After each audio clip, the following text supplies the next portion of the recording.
우리 하나님께서 우리에게 지키라고 명령하신 모든 법은 완전한 법입니다. 완전한 법입니다. 그래서 이 법을 잘 지키면 은혜와 축복이 되는 것이고, 지키지 않으면 자기만 손해가 되고 마는 법이다라는 것입니다. 그런 거로 하나님께서 우리에게 주신 모든 계명은 우리의 복을 위해서, 우리가 이 땅에 살면서 아름답고 복된 삶을 누리며 살도록 하기 위해서 주신 그런 계명이기 때문에 우리가 어찌하든지 잘 지켜야 한다는 것입니다. 이것은 인간의 생각이나 판단과는 전혀 상관이 없습니다. 창조주 하나님께서 정하신 법이기 때문에 그 자체가 진리요, 은혜요, 축복이 된다는 것입니다. 이것은 하나님, 전능하신 하나님, 복을 주시는 하나님, 인생의 생사화복을 주시는 우리 하나님께서 정하신 법이기 때문에 그대로 되는 줄로 믿으시기를 바랍니다. 그런데 말이에요, 세상 사람들이 다 복을 받기를 원합니다. 복 싫어하는 사람이 있습니까? 다 복을 원합니다. 얼마나 복 받기를 원하는지 복자 안 써붙인 데가 거의 없습니다. 여러분, 얼마나 복 받기를 원하는지, 베갯잎에도 복, 숟가락에도 복, 이불에도 복, 여기에도 복, 저기에도 복, 복자를 얼마나 많이 써놓는지 몰라요. 그런데 중국 사람들도 복을 되게 좋아하더라고요. 그런데 가는 곳마다 복자를 써붙여 놓았는데, 거의 다 이 복자를 뒤집어 붙여 놓은 거예요. 그 복자를 뒤집어 가지고 거꾸로 붙여 놓은 거예요. 이거 왜 복자를 거꾸로 붙여 놨는가 궁금하잖아요. 저는 궁금하면 못 참거든요. 그래서 언젠가 제가 한번 말씀드린 적이 있는데, 제가 하도 궁금해서 여러 사람에게 물어봤는데 모르더라고요. 선교사님한테 물어봐도 모르고 다 모른대요.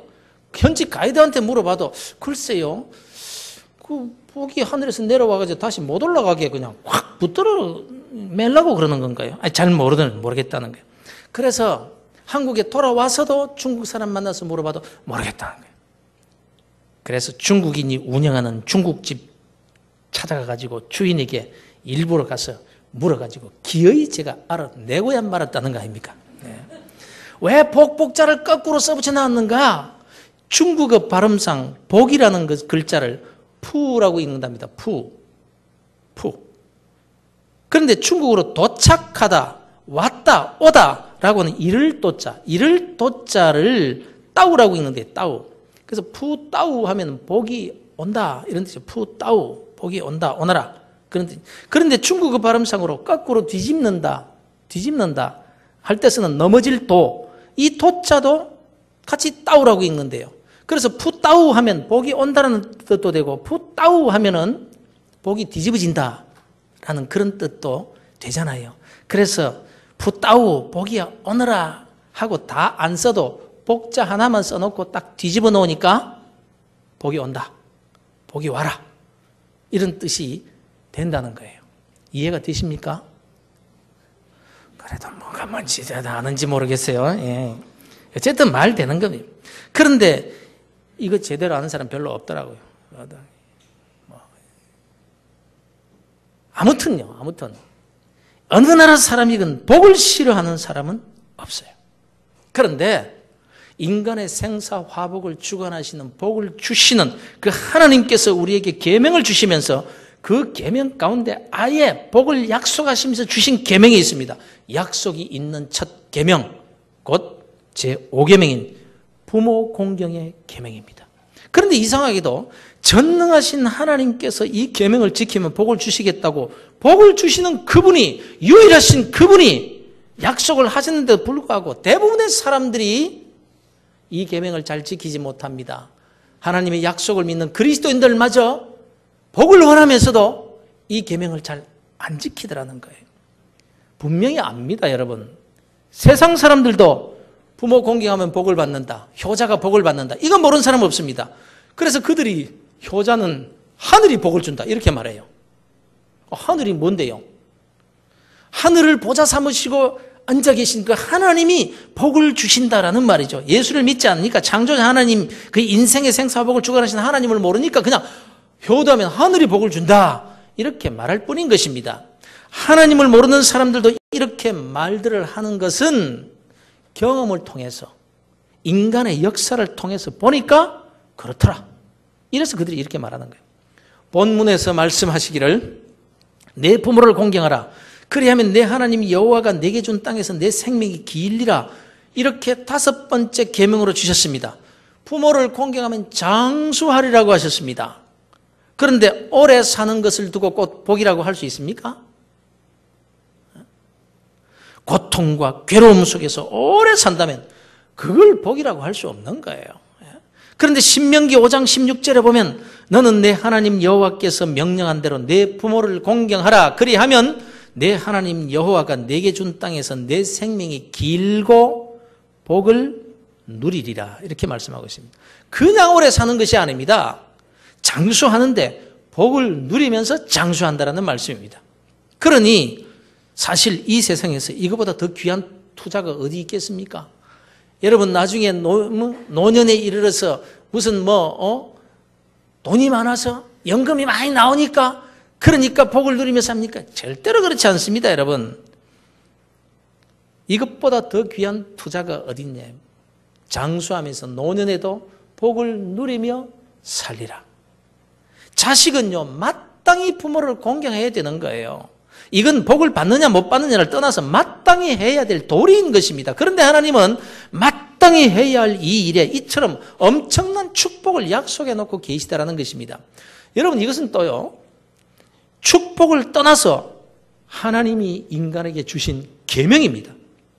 이것이 하나님의 뜻이고 하나님께서 인간의 역사 속에 세워놓으신 질서입니다. 하나님의 법과 질서는요, 인간의 생각이나 판단이나 기분과는 상관없이 인간은 무조건 지켜야 되는 거예요.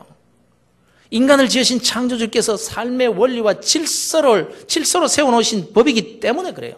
여러분, 기차가 레일을 벗어나면 안 되는 것처럼 인간이 하나님께서 삶의 원리로 세워놓으신 이 질서의 레일을 벗어나버리면요, 그 인생이 탈선한 인생이 되고 마는 거예요.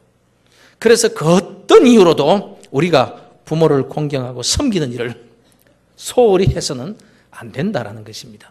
어떻게 레일을 벗어나서 기차가 달릴 수 있겠습니까? 안 되는 일이죠.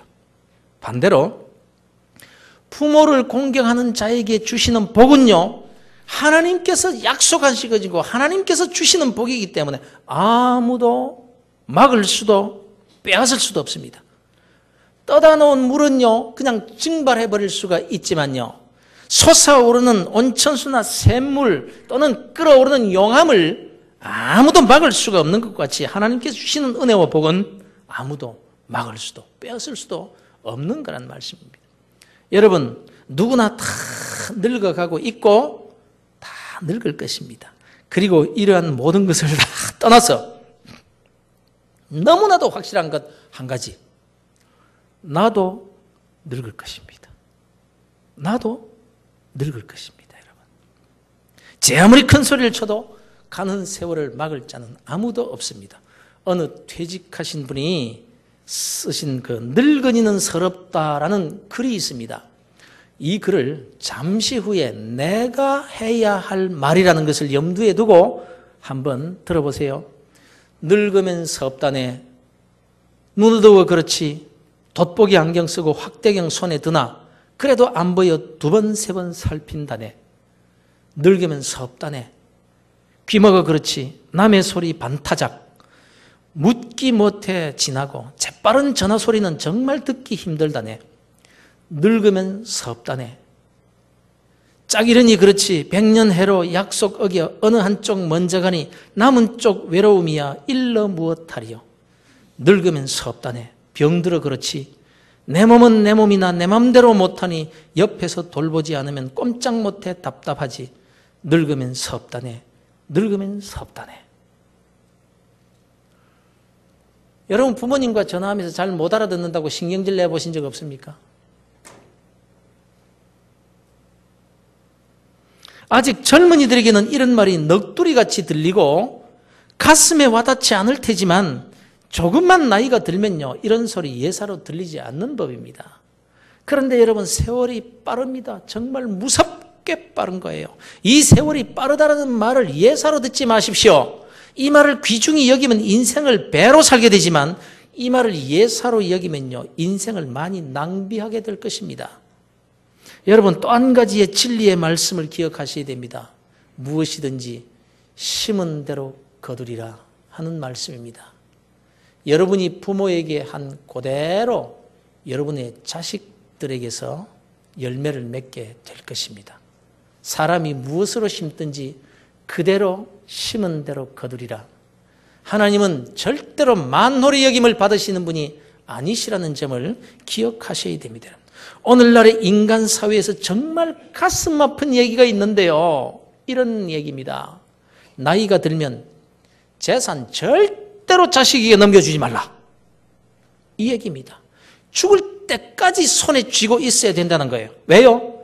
재산 죽을 때까지 손에 꼭 쥐고 있으면요, 자식들이 효도하는 척이라도 안 돼요.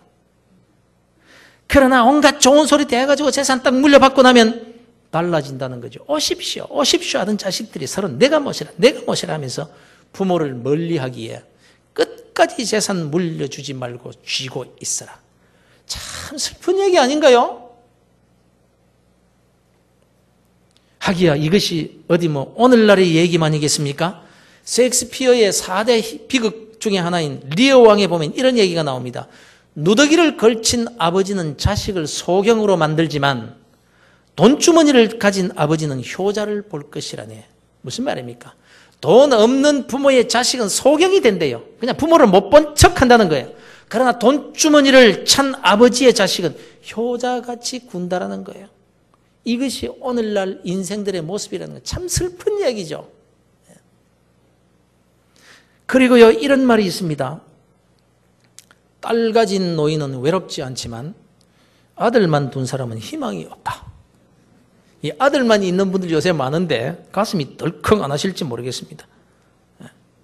만일 이 말이 사실이라면 아들과 딸 중에 누구에게 문제가 있는 것입니까? 딸 가진 노인은 외롭지 않지만 아들만 둔 사람은 왜 희망도 없다고 합니까? 아들이 문제입니까? 딸이 문제입니까? 이 말을 바꾸어서 말하면요, 사위를 둔 부모는 괜찮지만 며느리를 둔 부모는 별 볼 일 없다, 이 말 아닌가요? 왜 사위는 문제가 없는데 왜 며느리가 문제가 되느냐는 말입니다. 그러면 아들이 문제입니까? 딸이 문제입니까? 둘 다 문제지요. 둘 다 문제지요. 아들이냐 딸이냐의 문제가 아니라 자식의 문제라 이 말씀입니다. 어떤 목사님이 저한테 그러시더라고요. 목사님, 저는 이렇게 합니다. 이 목사님이 아들만 둘이 있는데요, 가만히 생각해 보니까 늙으면 별 볼 일 없겠다 싶어서 늘 이렇게 한다 그러더라고요. 아이들이 학교를 갑니다. 이제 학교에 늦겠다 싶으면 아빠한테 학교에 좀 차 좀 태워달라고 한대요. 그럴 때마다 절대로 그냥 데려다 주지 않고 하는 말이 있다는 거예요. 내가 지금 무척 바쁘다. 이 아버지가 이렇게 바쁜데 널 학교에 데려다 주는 거다. 그러니 이 다음에 내가 늙어서 운전할 수 없을 때 내가 어디에 데려달라고 하면 아무리 네가 바빠도 꼭 날 태워다 줘야 된다. 알았냐? 이렇게 다짐을 받는데요. 예, 알았습니다. 할 때까지 참 아주 다짐을 꼭꼭 받는데요. 그리고 용돈을 줄 때도 절대로 그냥 주지 않는데 아버지가 쓸 때가 많지만은 너에게 주는 거다. 이 다음에 너도 쓸 때가 아무리 많아도 아버지 주머니에 항상 돈이 있게 해야 된다. 알았냐? 예. 꼭 다짐을 받는다는 게 할 때마다 그냥 지금까지도 그런다는 거예요. 그래서 딱 타고 말을 딱 하려고 그러면 알았습니다. 내가 앞으로 잘 모셔드릴게요. 용돈 딱 주려고 뭘 말을 하려고 그러면 알았습니다. 용돈 안 떨어지게 내가 잘할게요. 지금까지도 계속 그렇게 그냥 아주 그냥 어릴 때부터 철저하게 세뇌 교육을 시킨다는 거예요. 참 일리가 있는 말이다 싶어요. 그러나 사랑하는 성도 여러분, 세상이 다 그렇다고 해도 우리는 하나님의 자녀들입니다. 우리는 하나님의 법 아래 사는 자들입니다. 아무리 세상 풍조가 그렇게 돌아간다고 할지라도 우리는 세상 풍조를 따라 사는 자들이 아니라 세월이 흘러도 시대가 변해도 영원토록 변치 않는 하나님의 말씀을 따라 살아야 될 그리스도인들이 아닙니까, 여러분? 그러니 다시 한번 이 제5계명의 말씀을 마음에 새기시기를 바랍니다. 그리고 다시 한번 결심하시고 다시 한번 결단하셔서 약속 있는 첫 계명을 잘 지키실 뿐만 아니라 내 자식들이 나로 인해서 그 복을 받을 수 있도록 잘 심으실 수 있기를 바랍니다. 그렇다면 구체적으로 그리고 현실적으로 우리가 그리스도인으로서 실천할 부모 공경이 무엇일까? 여러 가지 많이 있겠지만 우리가 잘한다 하면서도 소홀하기 쉬운 부분이 있습니다. 예를 들겠습니다. 그 가운데 특별히 우리가 주의를 기울여야 될 부분에 대해서 몇 가지 말씀을 드립니다. 첫째로요, 나이가 들면요, 아픈 데가 많답니다. 아픈 데가 많아요. 전도서에 기록된 대로 나이가 들면 아픈 것이 비 뒤에 구름 오듯이 한다는 거예요. 비 뒤에 구름 오듯이. 어깨가 아파서 조금 치료하거나 무릎이 아프고, 무릎이 좀 낫다 싶으면 허리가 아프고, 잠도 잘 자지를 못하고, 개운치도 않고, 누워도 불편하고, 앉아도 불편하고, 서도 불편하고, 여기도 쑤시고 저기도 쑤시고 많이 아파요. 뼛속에 칼슘이 다 빠져나가서 뼈도 아파요. 이래도 안 편하고 저래도 편치를 못해요. 그런데 더 괴로운 것은 자식들에게 아픈 것을 아프다고 말을 못한다는 거예요. 매일 아프다고 어떻게 말을 합니까? 싫어하니까. 얹혀서 사는 것도 눈치 보이는데 여기 아프다 저기 아프다 하면 자식들이 싫어하기 때문에 대부분요 다 그냥 참으신다는 거예요. 자식들은 그것도 모르고 가만히 있으니까 그냥 참는 줄 아는 거예요. 자식들 키우느라고 좋은 것 자식들 입에 다 넣어주고 아파도 참고 힘들면서 참으면서 자식 끼느라고 뭐 진액을 다 빼고 살았는데 이제 늙어서도 아파도 아프다 말도 못하는 어머니. 자식은 어머니가 강철로 만들어진 줄 압니다. 그러다가 어쩌다가 아프다고 말 한번 하면 그래 보세요. 집에 계시라니까 괜히 다니시니까 그렇잖아요. 집에서 애나 보라는 거죠. 애 보는 게 중노동인 줄도 모르고. 여러분 나이가 드시면요 여기저기가 아프다는 것을 잊지 마시길 바랍니다. 나 때문에 아프다고 생각하셔야지요. 그걸 알아주는 것이 효도입니다. 관심을 가져주는 것이 효도인 거예요. 아프단 말 안 해도 어디가 불편하세요? 어디 아프지는 않으세요? 그냥 참으시면 안 돼요. 두 번째로 나이가 들면 외로워집니다.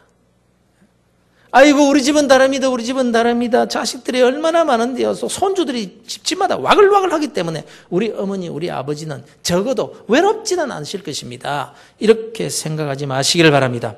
외로움은 사람이 적어서 외로운 게 아닙니다. 자식들이 아무리 많아도 손주들이 아무리 득실거려도 외로운 것은 외로운 것입니다. 외로움은요 마음으로 느끼는 거예요. 자식이 아무리 가까이 한 집에서 살아도 소외감이 드는 순간 외로움에 서러움이 복받치게 되는 것이 부모인 거예요. 그래도 외롭다고 말 못합니다. 혹 자식들이 잘못 모셔서 그렇다고 할까 봐서 말입니다. 부모님이 외롭지 않도록 관심을 가지고 보살펴 드려야 됩니다. 아이고 소외감을 느끼지 않으시도록 말입니다. 어머니는 그거 싫어하셔. 그 말해도 그 말 못 알아듣신다. 못 알아들으신다. 그냥 말하지 마라. 소외감이 드는 순간 외로워지시는 거예요. 세 번째로 나이가 들면 자주 배가 고파집니다. 그러나 배고프다는 말을 못합니다. 과거 가난한 시절에는 자식 입에 넣어주기 바빠서 난 괜찮아, 난 배불러 이렇게 하시기에 바쁘셨던 그 어르신들입니다. 이제 늙어서는 자식들에게 눈치 보이기 싫어서 배고프다는 말을 못하고 산다는 거예요. 어쩌다가 조금 많이 잡수식이라도 하시면 그만 배탈이 납니다. 그러면 자식들은 우리 어머니 우리 아버지는 많이 드시면 안 돼. 많이 주면 안 돼. 조금만 드려. 이렇게 하면서 적게 잡수셔도 되는 줄로 압니다. 나이가 드시면요 배고픔을 자주 느끼시는 거예요. 그래서 허기가 많이 져요. 많이 한꺼번에 잡수시지는 못하시지만 자주 배고픔을 느끼시는 거예요. 그래서 어쩌다가 음식이 생기면 과식을 하게 되고 탈도 나게 되는 겁니다. 그러면은 많이 못 드신다고 안 주려고 그래요, 자식들이. 자녀들이 이걸 여러분 알아야 됩니다. 늘 눈치 보시지 않고 잡수실 수 있도록 해놓아야 되는 거예요. 그래서 형편이 안 되시면 어쩔 수 없지만 형편이 되시는 분이시라면 작은 냉장고 부모님 전용으로 방에 놓아드리시고 계속 채워놓으시길 바랍니다. 특별히 아이들 좋아하는 것으로 많이 채워놓으세요. 여러분 어린 자식들에게 어머니인 당신이 맛있는 거 직접 주지 마시고 할아버지 할머니를 통해서 주게 하는 거예요. 할머니가 냉장고를 탁 열고 꺼내가지고 애따 내 새끼 내 손자 맛있는 거 주지 이렇게 하시면서 내 자식에게 할아버지 할머니가 주시도록 하라는 거예요. 보람을 느끼실 수 있도록 흐뭇한 마음에 외롭지 않으실 거예요. 어린 자식이 용돈을 줄 일이 있으면요 그것도 할아버지 할머니를 통해서 그분들이 주시도록 하시라는 거예요. 미리 많이 맡겨놓으시고 용돈을 달라고 하면 할아버지 할머니한테 가면 주실 거다. 그게 효자예요. 그게 효자. 우리 교회에서 가끔 어르신들 계신 방에 간식들을 사서 넣어주시는 분들이 계십니다. 이런 자리를 빌어서 감사를 드립니다. 주님께서 당신들의 가정의 자녀들에게 복을 주시기를 주 예수 그리스도 이름으로 축원합니다. 1년에 딱 한 번만 교회 어르신들에게 간식 대접해 드리는 분이 우리 교회에서 52명만 그런 뜻을 가지신 분들이 계시면요 매주일 우리 어르신들 효도잔치 해드릴 수 있지 않을까요? 땅에서 잘 되는 복이 멀리 있는 게 아니에요. 여러분 부모 공경이 뭡니까? 잠언 23장 25절에 보면 내 부모를 즐겁게 하며 너를 낳은 어미를 기쁘게 하라 이렇게 말씀하고 있습니다. 부모 공경의 비결은요 부모님을 기쁘시게 해드리는 거예요. 용돈 많이 드린다고 부모가 기뻐하실까요? 좋은 옷 많이 사드린다고 기뻐하실까요? 부모의 마음을 헤아릴 줄 아는 자식이 돼야 되는 거예요. 일본 어느 대학에 외아들 대학생이 있었는데 이 학생이 효자로 소문이 난 청년이 있었대요. 한 번은 방학이 되었는데 이 학생의 친구가 도대체 어떻게 하길래 효자로 이렇게 소문이 났나 하고 친구 집에 가보았더랍니다. 그런데 가서 보고는 굉장히 실망을 하고 말았다는 거예요. 집에 딱 들어가더니 인사를 하고 나서 옷을 훌훌 벗고 목욕을 하더래요. 그런데 나이 많으신 홀 어머니에게 자꾸 심부름을 시키더라는 거예요. 어머니 비누 좀 갖다 주세요. 샴푸 좀 갖다 주세요. 또 조금 있다가 어머니 수건 갖다 주세요. 어머니 냉수 좀 갖다 주세요. 이걸 보고 친구가 말합니다. 야 나는 자네가 효자라고 해서 기대를 가지고 찾아와 봤는데 정말 실망했네. 어떻게 자네가 직접 할 수 있는데도 지금 그 옆에 있는데도 불구하고 왜 홀어머니를 꼭 심부름 그렇게 시키려고 하는가. 그때 이 청년이 웃으면서 이렇게 말하더랍니다. 물론 내 손으로 갖다 쓸 수 있지. 나도 그것이 훨씬 편하지. 그러나 어머니는 내 요구를 들어주시는 것을 가장 기뻐하시고 행복해 하신다네. 그래서 어머니를 기쁘시게 해드리려고 내가 할 수 있는 일이지만 어머니에게 부탁한 것이라네. 그게 내 어머니를 기쁘시게 해드리는 일이기 때문에 말이야. 만일 내가 할 수 있다고 어머니 가만히 계세요. 손대지 마세요. 좀 가만히 계세요. 이렇게 하면 더 서러워하실 거네. 부모는요 어떻게 하든지 자식을 기쁘게 해주고 싶어서 안달을 납니다. 자식이 웃기만 해도요 기쁘고요 자식의 얼굴이 굳어지기만 해도 가슴을 쓸어내립니다. 부모 마음의 10분의 1만 생각해도 모두가 다 효자들이 될 수 있을 겁니다. 그런데 정말 중요한 신앙의 원리가 있습니다. 레위기 19장 32절에 보면 너는 셋머리 앞에서 일어서고 노인의 얼굴을 공경하며 내 하나님을 경외하라. 나는 여호와니라. 이렇게 말씀하십니다. 여러분 하나님을 사랑하십니까? 사랑하신 줄로 믿습니다. 하나님을 경외하십니까? 경외하시기를 바랍니다. 그런데 하나님을 경외하는 방법을 이렇게 말씀하고 있다는 점을 기억하시기를 바랍니다. 너는 셋머리 앞에서 일어서고 노인의 얼굴을 공경하며 내 하나님을 경외하라. 노인을 공경하는 것이 하나님을 경외하는 것과 같다라는 것입니다. 왜 그럴까요? 하나님이 우리의 아버지 되시기 때문입니다. 그래서 육신의 부모를 공경하는 것을 하나님을 경외하는 신앙 고백으로 받으신다는 거예요.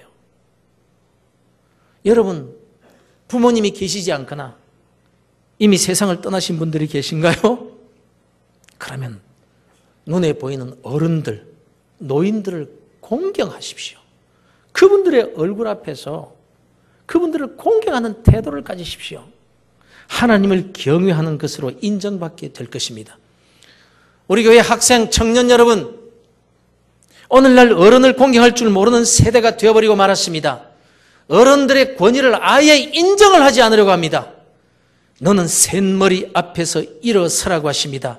그런데 오늘날 노인이 지나가도 비켜서지도 않습니다. 당신이 피해가라고 합니다. 기억하십시오. 그것이 하나님을 경멸하고 하나님을 모욕하는 일이 된다는 사실을 말입니다. 이런 세상, 이런 세대에서 우리가 믿음으로 하나님의 계명이기 때문에 잘 안 되더라도 힘써서 애써서 부모를 공경하려고 애를 쓰고 어른을 공경하는 삶을 살아보십시오. 이것이 하나님을 경외하는 신앙 고백이 되어서 땅에서 복을 누리며 살게 되리라는 말씀대로 약속의 축복을 받아 누리게 될 것입니다. 여러분, 빛은 어두운 데서 더 빛나는 법입니다. 제5계명을 지키는 일에 깜깜한 이 시대에 이 세대가 부모와 어른 알기를 우습게 아는 이런 이때가 지혜로운 자녀들에게는 기회인 거예요. 기회. 하나님 경외하는 신앙을 인정받기에 적기라는 말씀입니다.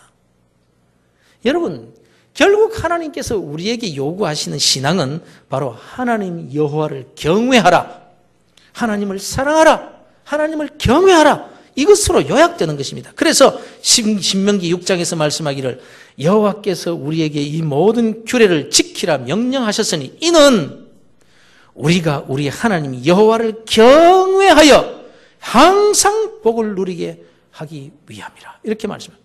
시편 128편에서는 여호와를 경외하며 그의 길을 걷는 자마다 복이 있도다. 어떤 복입니까? 내가 내 손이 수고한 대로 먹을 것이라. 내가 복되고 형통하리로다. 내가 내 손이 수고한 대로 먹지 못한다면 여호와를 경외하지 않기 때문이라는 것입니다. 하나님은 우리에게 은혜와 복을 누리게 해주시려고 계명을 주셨습니다. 그러나 하나님을 경외하는 삶을 살지 못해서 문제죠. 하나님을 경외하는 삶을 살고 볼 일 아니겠습니까, 여러분?